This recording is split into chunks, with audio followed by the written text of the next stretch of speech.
Hey people, um, sorry about the hair. I haven't had it cut in a while, but I've been thinking about a lot, and I've had the time to think about a lot of things. So I want to share uh, my thoughts in this video. I want to share something in this video, and to make this video very short, I took the time to collect my thoughts, organize everything, and put it in um, a written format. So I did write a whole essay on this. So this video is just for you guys to listen. So I'm not going to be explaining anything I wrote in the essay. I'm just going to basically be reading everything I wrote. So video format. Before I go ahead, I want to explain some terminologies and phrases that are used in the essay so you guys don't get confused. The first one is panopticon. Originally a prison which allows one guard to observe all inmates without them knowing that they're being watched. It became a metaphor for a surveillance society where people regulate their own behavior because they might be watched. The modern camera or social media performs the same role. Two, entropy. In physics, it's the measure of disorder in a system. In the essay's context, it's being used poetically. Entropy as the scattered, unprocessed, overwhelming nature of our digital lives. It's not death, but the inability to be whole. Three, spectacle. The idea that lived experiences have become representations to be watched, consumed, rather than felt or engaged with. Algorithmic echo. A self repeating, self confirming feedback loop driven by algorithms. It's the process of becoming a brand or performance instead of a person, a version of yourself curated for consumption and repeated and refined until it replaces your real identity. I like this one. Chirality, a scientific term meaning asymmetry, like how your left and right hands are mirror images, but they are not superimposable. Meaning, um, if you take the images from your left and right hand and overlap them, they are not the same. It's a metaphor here for human uniqueness and imperfection. We're not symmetrical beings, but social media pushes us toward perfection and sameness. Recursive perception, thinking about how you'll be perceived, not just seeing yourself, but seeing how others see you seeing yourself, like living in a mental hall of mirrors. Seven, echo chamber, an environment where a person only encounters beliefs or opinions that reflect and reinforce their own.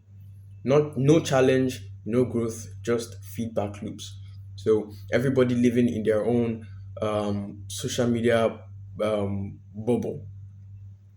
No challenge, no contradicting thoughts or opinions, nothing like that. Surveillance versus presence. Surveillance is being seen to be judged, and presence is being felt and real without performance. You can't be present and perform at the same time.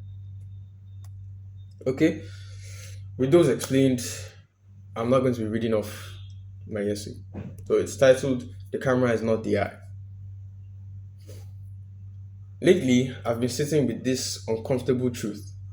The camera, and by extension, social media, feels like the modern day panopticon. I came across a video that explained it so clearly it almost hurt, and I haven't been able to unsee it or unhear it since. A panopticon was originally a prison design.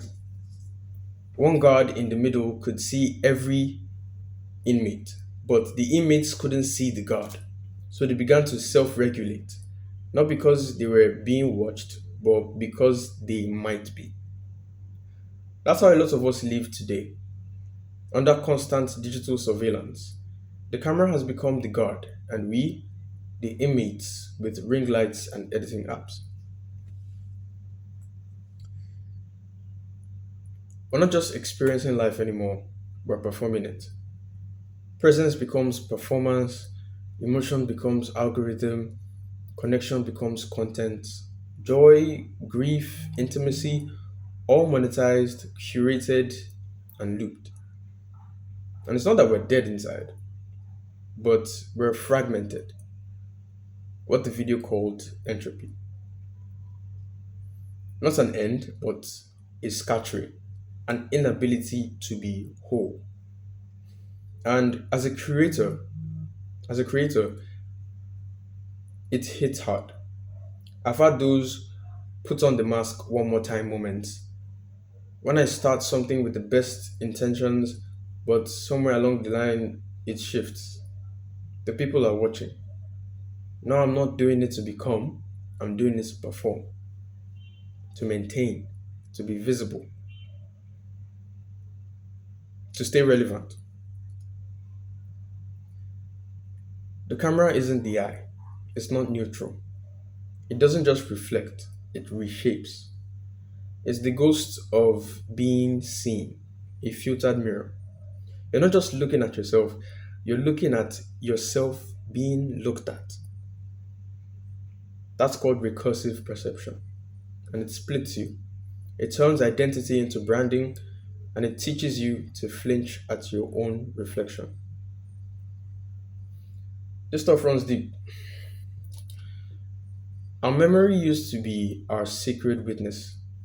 Now it's footage, unfiltered, repeated, digested by strangers before we even sit with it ourselves. Our joy is posted before it's felt, our grief is packaged before it's processed. We don't sit in silence anymore, we document it. And if it's not shared, did it really happen? There's this concept called chirality, the natural asymmetry in nature, like your left and right hands. They look the same, but they're not. That's how humans are, imperfect, asymmetrical. But social media wants symmetry, curated identities, clean narratives, flawlessness. And when someone messes up online, we eat them alive, forgetting that the only difference between you and that fallen influencer might be reach and accomplice. Power doesn't make you worse, it just reveals what was already in us. Let the one without sin cast the first comment. I've noticed something else that fails off: intimacy. We share with the internet before we share with people who actually know us. We greet the camera with, yo, let me tell you something crazy that just happened, and greet our best friend with nothing much. You? And don't get me started on anonymity. People say vile things online under weird usernames, like that means they're different in real life. Newsflash: your digital behavior is your behavior. No mask changes that. This is a duality that I think we need to name. Maybe something like avatar mortality, where we think our online selves are separate from who we are offline. But it's all you, just filtered. If you've had my number or followed me recently, you may have noticed I went quiet for a while online. That's intentional. I'm reclaiming my presence. I want to make my memories sacred again, my thoughts sacred. I'm giving myself space to sit with myself, unfiltered, unposted, and unlooped. Because to become You have to leave the echo chamber and return to the table. You can't become whole under a lens. You need presence, not performance. And sometimes it helps when someone joins you at that table, not to watch, but to be with you, fully, silently, and honestly. And hopefully share some thoughts with each other and pieces of yourselves. Because the camera doesn't destroy you, it just distracts you from becoming. It flattens you into something consumable, and self hatred keeps the loop going.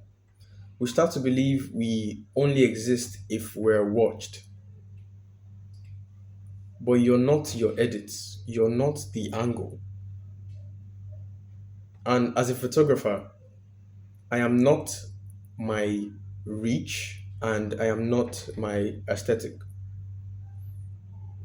I am what remains when nobody is watching.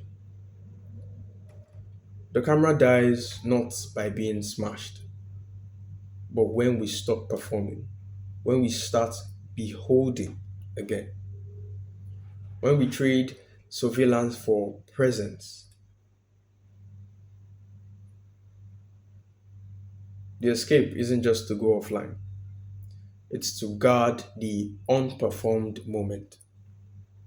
That laugh that doesn't need validation, that grief that doesn't need a tweet, and that joy that belongs to you and only you. And I'll close with something very beautiful that the video said. God never needed a camera to love you, and you don't need one to become.